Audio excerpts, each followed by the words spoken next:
الحمد لله وحده لا شريك له ونشهد أن سيدنا ومولانا محمدا عبده ورسوله أرسله الله تعالى كافة للناس بشيرا ونذيرا وداعيا إلى الله بإذنه وسراجا منيرا. أما بعد فأعوذ بالله من الشيطان الرجيم. بسم الله الرحمن الرحيم.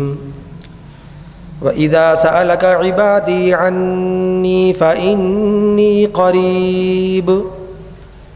أجيب دعوة الداع إذا دعاني فليستجيبوا لي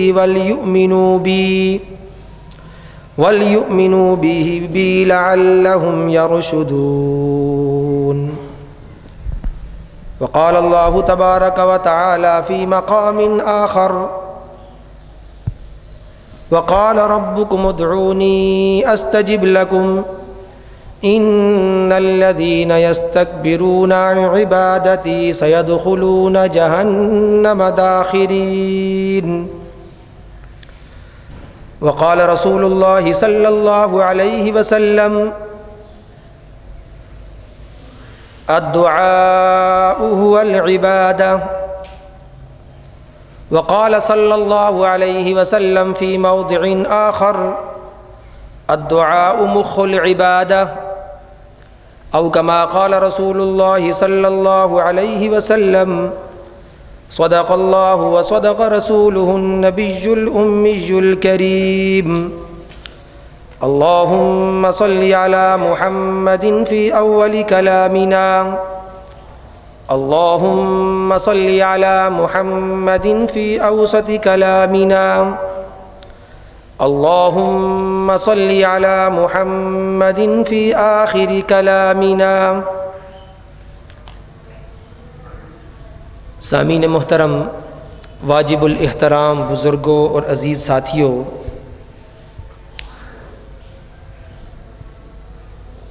پارہ نمبر 2 سورہ بقرہ کی آیت نمبر 186 اور سورہ مومن کی آیت نمبر 60، یہ 2 آیات طیبات آپ کے سامنے تلاوت کی گئیں، اور رسول کریم صلی اللہ علیہ وسلم کی حدیث مبارکہ جس کو مسند احمد نے مشکات شریف کے حوالے سے نقل کیا ہے، تلاوت کی گئی۔ رب کریم کی بارگاہ اقدس میں دعا ہے، رب ذوالجلال حق سچ بیان کرنے کی توفیق عطا فرمائے اور مجھ سمیت تمام سامعین کو عمل پیرا ہونے کی توفیق عطا فرمائے۔ سب سے قبل ان آیات طیبات کا مختصر خلاصہ اور مطلب آپ کی خدمت میں عرض کیا جاتا ہے، اور ان آیات طیبات کی روشنی میں آج کا خطبہ دعا کے متعلق ہوگا، یعنی آج کی گفتگو کا موضوع ہوگا دعا۔ چنانچہ ارشاد باری تعالیٰ ہے: وَإِذَا سَأَلَكَ عِبَادِي عَنِّي، رب ذوالجلال نے ارشاد فرمایا، اے میرے حبیب صلی اللہ علیہ وسلم، جب میرے بندے میرے بارے میں آپ سے سوال کریں، یعنی جب میرے بندے اے میرے پیارے حبیب صلی اللہ علیہ وسلم آپ سے میرا پتہ پوچھیں، آپ سے میرا پتہ پوچھیں، میرے بارے میں سوال کریں، تو آپ میرے بندوں کو بتلا دیجئے انی قریب، میں بہت قریب ہوں، اجیب دعوت الداع، ہر پکارنے والے کی پکار کو، اذا دعانی، جب وہ مجھے پکارے تو قبول کرتا ہوں، ہر پکارنے والے کی پکار کو جب مجھے پکارے تو میں اسے قبول کرتا ہوں۔ فَلْيَسْتَجِيبُوا لِي وَلْيُؤْمِنُوا بِي، اس لیے لوگوں کو بھی چاہیے کہ وہ میری بات مان لیا کریں میری بات کو قبول کر لیا کریں، وَلْيُؤْمِنُوا بِي، اور مجھ پر ایمان رکھیں۔ جب میں ہر پکارنے والے کی پکار کو سنتا ہوں اور ہر ایک کے بہت زیادہ قریب ہوں، تو اس لیے پکارنے والوں کو بھی یعنی بندوں کو بھی چاہیے کہ ایک تو میری بات کو، میری بتلائی ہوئی ہدایات کو، میرے ضابطے کو من و عن دل و جان سے تسلیم کریں، اسے قبول کریں۔ وَلْيُؤْمِنُوا بِي، اور مجھ پر ایمان رکھیں۔ لَعَلَّهُمْ يَرْشُدُونَ، یہی ان کی بھلائی کا باعث ہے۔ تو اس آیت کریمہ میں جو سورہ بقرہ کی آیت نمبر 186 ہے، اس میں رب ذوالجلال نے یہ ارشاد فرمایا کہ میرے پیارے حبیب صلی اللہ علیہ وسلم، میرے بندے جب آپ سے میرا پتہ پوچھیں اور میرے بارے میں سوال کریں تو انہیں بتا دیں، آپ میرے بندوں کو بتا دیجئے کہ میں ان کے بہت قریب ہوں۔ اے رب ذوالجلال، آپ اپنے بندوں کے کتنے قریب ہیں؟ رب ذوالجلال نے فرمایا انا اقرب الیہ من حبل الورید، کہ میں تو اپنے بندوں کی شہرگ سے بھی زیادہ قریب ہوں، ان سے بھی یعنی اپنے بندوں سے بھی زیادہ ان کے قریب ہوں، ہر آن ہر گھڑی ان کے ساتھ ہوں۔ میری عنایات، میری مہربانیاں، میرا لطف و کرم ہر آن ہر گھڑی بندوں کی طرف متوجہ رہتا ہے۔ لہٰذا بندوں کو چاہیے اپنی عاجزی، بے بسی اور بے کسی کا میرے سامنے اظہار کرتے رہیں اور مجھے پکارتے رہیں، مجھ سے مانگتے رہیں اور میرے سامنے آہو زاری، آہو بکا کرتے رہیں اور دعاؤں اور التجاؤں کے ذریعے سے مجھے یاد کریں۔ جب وہ ایسے کریں گے تو میں ہر پکارنے والے کی پکار کو سنتا ہوں، قبول کرتا ہوں۔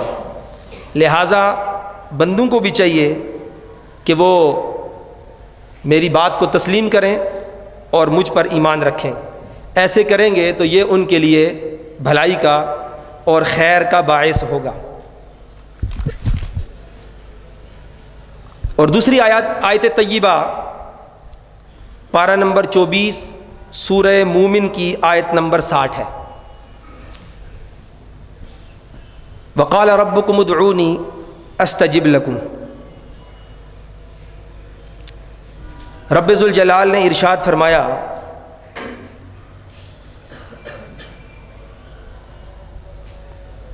کہ مجھے پکارو، میرے سامنے دعا و التجا کرو، استجب لکم، میں تمہاری دعاؤں کو قبول کروں گا۔ ان الذین یستکبرون عن عبادتی، یاد رکھو، یقین مانو کہ جو لوگ میری عبادت سے اور میرے سامنے دعاؤں اور التجاؤں سے اور میرے سامنے عاجزی، بے بسی اور بے کسی کا اظہار کرنے سے خود سری کرتے ہیں، اعراض کرتے ہیں، روگردانی کرتے ہیں، یستکبرون عن عبادتی، جو میری عبادت سے خود سری اور تکبر کا مظاہرہ کرتے ہیں، سیدخلون جہنم داخرین، وہ ابھی ابھی ذلیل ہو کر جہنم میں پہنچ جائیں گے، بہت جلد وہ جہنم کا ایندھن بننے والے ہیں۔ تو اس آیت کریمہ میں رب ذوالجلال نے پہلے تو یہ ارشاد فرمایا ادعونی استجب لکم، مجھے پکارو، میرے سامنے دعا کرو، میں تمہاری پکار کو اور تمہاری دعا کو قبول کروں گا۔ اور اس کے بعد پھر فرمایا ان الذین یستکبرون عن عبادتی، یقیناً جو لوگ میری عبادت سے خودسری اور اعراض کرتے ہیں، تکبر کا مظاہرہ کرتے ہیں، میں انہیں عنقریب جہنم کا ایندھن بناؤں گا، عنقریب جہنم کے دہکتے ہوئے انگاروں کے حوالے ہو جائیں گے۔ تو آیت کے پہلے حصے میں دعا کا لفظ ہے۔ قال ربکم، تمہارے رب نے ارشاد فرمایا، ادعونی، مجھے پکارو، میرے سامنے دعا کرو، استجب لکم، میں تمہاری دعا کو اور تمہاری پکار کو قبول کروں گا۔ پھر آیت کا جو اگلا حصہ ہے، دوسرا حصہ ہے، اس میں عبادت کا لفظ آیا ہے، ان الذین یستکبرون عن عبادتی، بے شک جو لوگ میرے عبادت سے خود سری کرتے ہیں، تکبر کرتے ہیں، اعراض کرتے ہیں، ان کو عن قریب جہنم کے اندر داخل کروں گا۔ تو آیت کے پہلے حصے میں دعا فرمایا گیا اور دوسرے حصے میں گویا کہ اسی دعا کو عبادت فرمایا گیا۔ بات سمجھ میں آ رہی ہے نا؟ آیت کے پہلے حصے میں دعا کا لفظ آیا ہے کہ مجھے پکارو، میرے سامنے دعا کرو، میں تمہاری پکار اور دعا کو قبول کروں گا۔ پھر اسی دعا کے متعلق فرمایا کہ جو میری عبادت سے خود سری کرے گا، میری عبادت سے روح گردانی، اعراض اور تکبر کرے گا، میں اسے جہنم کے حوالے کر دوں گا۔ تو گویا کہ دعا کو عبادت فرمایا گیا ہے، دعا کو عبادت فرمایا گیا۔ تو اس وجہ سے بعض مفسرین نے فرمایا کہ یہاں پر دعا سے مراد عبادت ہے۔ دعا سے مراد کیا ہے؟ عبادت ہے۔ اسی وجہ سے آیت کے دوسرے حصے میں عبادت کا لفظ آیا ہے، یعنی اللہ رب العزت نے فرمایا کہ میری عبادت کرو، اور جو میری عبادت سے اعراض کرے گا اسے جہنم میں گرا دوں گا۔ لیکن دوسرے بعض مفسرین نے فرمایا کہ یہاں پر دعا سے مراد دعا ہی مراد ہے، یعنی اللہ رب العزت سے خیر، بھلائی اور نفع کو طلب کرنا اور نقصان اور ضرر کے دور ہونے کی دعا کرنا، کیونکہ دعا کے شرعی اور حقیقی معنی طلب کرنے کے ہیں۔ دعا کے حقیقی اور شرعی معنی طلب کرنے کے ہیں کہ کسی سے کوئی چیز طلب کی جائے، اور دعا کے ذریعے سے بھی اللہ رب العزت سے خیر، بھلائی طلب کی جائے، اور ضرر اور نقصان کے دفعے کے لیے اللہ رب العزت کو پکارا جاتا ہے کہ مجھ سے نقصان اور ضرر دور ہو جائے اور خیر اور بھلائی مجھے حاصل ہو جائے۔ اور دوسرا جو مفہوم ہے کہ دعا سے مراد عبادت ہے، تو اس کا استعمال مجازی ہے۔ اس لیے یہاں پر یہ کہیں گے کہ اس آیت مبارکہ میں دعا سے مراد دعا ہی ہے، اس لیے کہ جو حدیث میں نے آپ کے سامنے نقل کی ہے، اس حدیث میں رسول کریم صلی اللہ علیہ وسلم نے دعا کو عبادت فرمایا۔ ایک روایت میں آتا ہے الدعاء هو العبادہ، دعا ہی عبادت ہے، اور ایک روایت میں آتا ہے الدعاء مخ العبادہ، دعا عبادت کا مغز ہے۔ جیسے مثال کے طور پر بازار سے جب ہم ڈرائی فروٹ خریدتے ہیں، بادام، چلغوزے یا اس طرح کا جو ڈرائی فروٹ ہے وہ خریدتے ہیں، تو اخروٹ خریدتے ہیں مثال کے طور پر، تو انہیں توڑ کر اس کے اندر سے مغز نکال کر اس مغز کو کھایا جاتا ہے، جو انسانی نشو و نما اور اس کے طاقت کا ذریعہ بنتا ہے۔ اور جو اوپر کا چھلکا وغیرہ ہوتا ہے، اگرچہ تول کے اندر اس کی قیمت بھی وصول کی جاتی ہے، جب وہ خریدا جاتا ہے تو اس کی قیمت بھی ادا کی جاتی ہے، لیکن توڑ کر جب مغز نکالا جاتا ہے تو وہ چھلکا پھینک دیا جاتا ہے۔ اصل جو چیز ہوتی ہے جو انسانی نشو و نما اور اس کے طاقت کا اور خوراک کا ذریعہ بنتی ہے، وہ اس کے اندر کا جو مغز ہوتا ہے وہ ہوتی ہے۔ تو رسول کریم صلی اللہ علیہ وسلم نے دعا کے متعلق فرمایا الدعاء هو العبادہ، دعا ہی عبادت ہے، اور ایک موقع پہ فرمایا الدعاء مخ العبادہ، دعا عبادت کا مغز ہے۔ تو دعا کو عبادت کا مغز فرمایا گیا، یا پھر دعا کو عین عبادت فرمایا گیا، اس کی وجہ یہ ہے، محدثین فرماتے ہیں کہ چونکہ عبادت میں بندہ مومن رب ذوالجلال کا بندہ یا اس کی بندی اپنے آقا و مالک، اپنے حقیقی معبود برحق کے سامنے عبادت کے ذریعے سے اپنی عاجزی، اپنی بے بسی اور اپنی بے کسی کا اظہار کرتے ہیں۔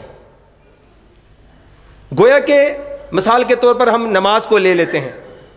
تو نماز میں ہاتھوں کو کانوں تک بلند کرتے ہوئے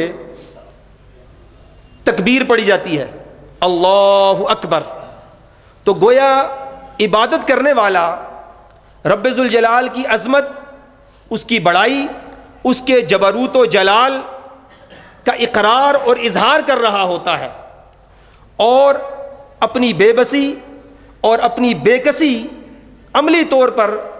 ہاتھوں کو اوپر اٹھا کر گویا کہ اپنے آپ کو تہی دامن، تہی دست اور خالی ہاتھ کر کے ہاتھوں کو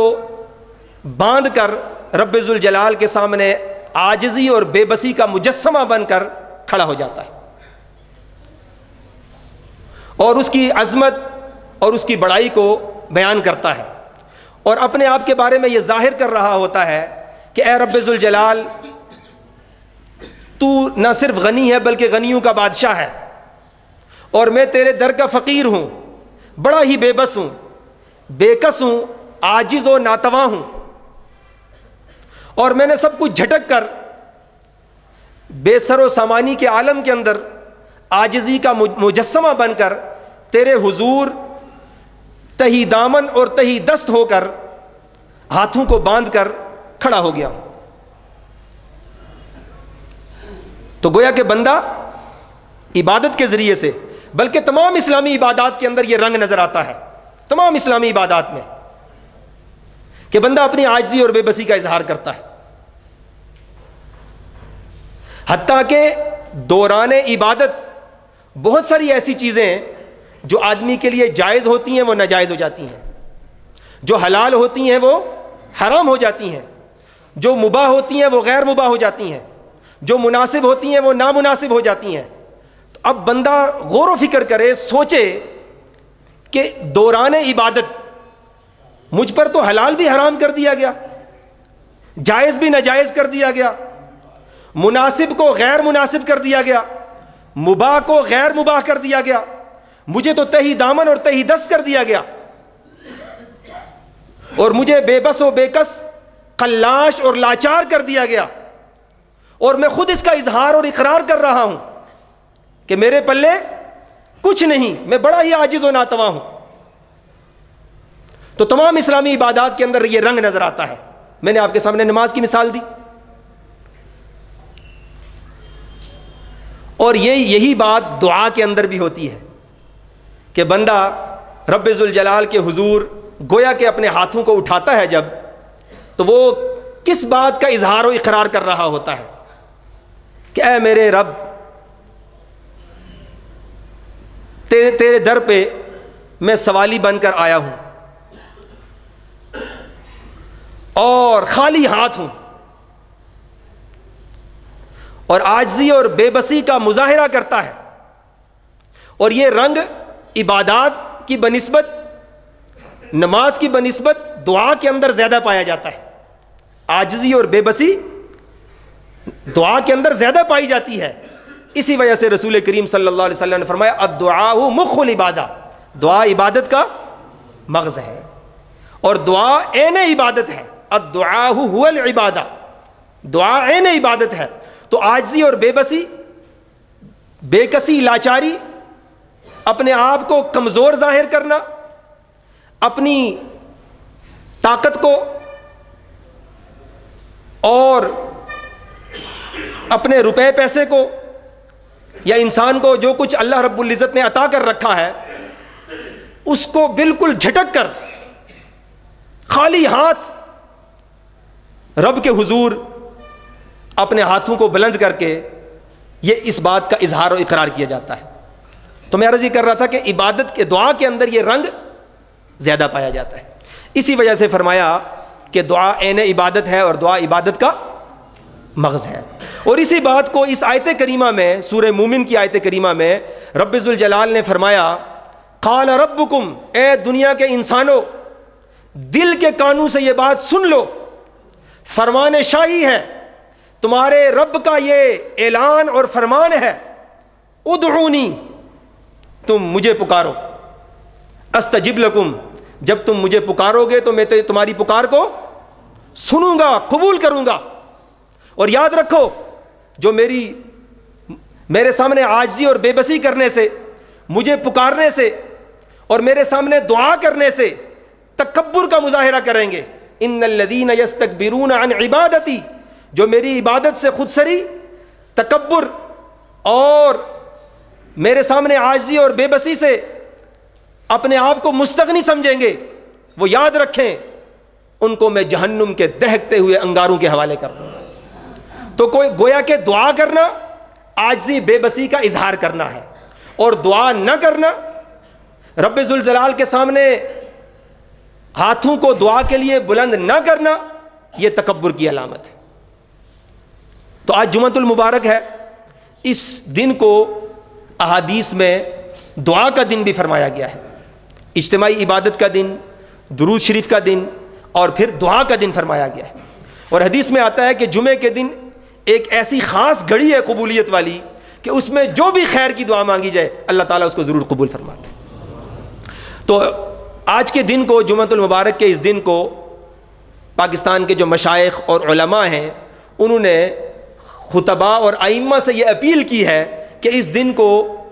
بطور دعا کے دن کے طور پر اس دن کو اپنایا جائے، کہ تمام لوگوں کی اور سامعین کی اور نمازیوں کی اور اہل اسلام کی اور اہل پاکستان کی خدمت کے اندر یہ گزارش کی جائے کہ رب ذوالجلال کے حضور اپنے ملک کی سالمیت کے لیے، اور جو ہمارے ملک کے اندر جو اس وقت جو حالات جاری ہیں، ہر طرف خون ریزی ہے، افراتفری ہے، ظلم و ستم ہے اور دہشت گردی ہے، تو اس کے لیے امن اور سلامتی کے لیے دعائیں کی جائیں. تو اس لیے دعا کے متعلق میں نے چند گزارشات آپ کی خدمت میں عرض کر دیں. وقت چونکہ زیادہ ہو چکا، میں زیادہ تفصیل میں نہیں جانا چاہتا، بس آپ کی خدمت میں یہی گزارش ہے کہ اپنے ملک کی سلامتی کے لیے، عوام کی سلامتی کے لیے اللہ تعالیٰ کے حضور گڑ گڑا کر اور رو رو کر دعائیں مانگی جائیں. حدیث میں آتا ہے اگر رونا نہیں آتا تو رونے والی شکل بنائی جائے اور دعا کی قبولیت کے معنی اور مفہوم کو سمجھا جائے. یہ نہیں کہنا چاہیے کہ میں بڑا گناہ گار ہوں، نعوذ باللہ من ذالک، ایسی بات نہیں کرنی چاہیے کہ اللہ تعالیٰ میری نہیں سنتا ہے. اللہ تعالیٰ ہر ایک کی سنتا ہے، اور قرآن کریم میں اللہ رب العزت نے اس بات سے منع فرمایا ہے کہ مایوسی نہیں کرنی چاہیے. مایوسی اس کو کفر فرمایا گیا ہے. اللہ تعالیٰ گناہ گاروں کی بھی سنتا ہے اور جو فرما بردار ہیں اللہ تعالیٰ ان کی بھی سنتا ہے، ہر ایک کی سنتا ہے. دعا کی قبولیت کا معنی اور مفہوم سمجھنا چاہیے. حتیٰ کہ جو دنیا میں دعا کرتے رہے ہوں گے، وقت نہیں ہے کہ میں اس کی تفصیل عرض کروں، کہ قیامت کے دن جو دعائیں لوگ مانگیں، جنہوں نے مانگی ہوں گی دنیا میں، اللہ رب العزت نے اگر وہی چیزیں انہیں عطا نہیں فرمائیں یا اس کے بدلے کے اندر کوئی بلا مصیبت نہیں ٹالی، تو قیامت کے دن اللہ تعالیٰ جب اجر و ثواب کے انبار عطا فرمائے گا تو وہ بارگاہ خداوندی میں عرض کریں گے، ہائے کاش کہ دنیا کے اندر ہماری ایک دعا بھی قبول نہ ہوئی ہوتی، کہ آج ہمیں اتنا بڑا اجر و ثواب مل رہا ہے جو ہم نے دنیا کے اندر دعائیں مانگی تھی.